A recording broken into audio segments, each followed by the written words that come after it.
आईच्या हातची माया किती अनमोल असते ना.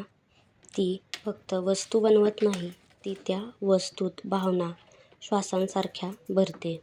ही फक्त कपड्याची शिवण नाही, ही आहे प्रेमाची गुंफण, ममतेचं कवच आणि बाळासाठीचं आईचं पहिलं आशीर्वाद. या छोट्याशा टोपीत माझं शिवणकाम नाही, माझं प्रेम विणलं आहे. बाळासाठी कपडा निवडताना हात आपोआप जपून हालतात, कारण हे फक्त कापड नाही, आईच्या मायेचं कवच आहे. थोडं कापणं, थोडं शिवणं आणि खूप सारा जीव. आज बाळासाठी खास टोपी तयार. ही टोपी नाही, माझ्या ममतेची आठवण आहे. बाळासाठी कपडे शिवताना हात नाही, भावना काम करतात. आज तयार झाली प्रेमाने शिवलेली छोटीशी टोपी.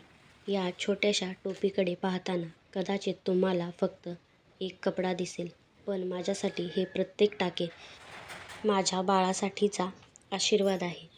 कपडा कापताना हात थरथरतो, कारण ही टोपी फक्त डोक्यावर घालण्यासाठी नाही, माझ्या बाळाला सुरक्षित ठेवण्यासाठी आहे.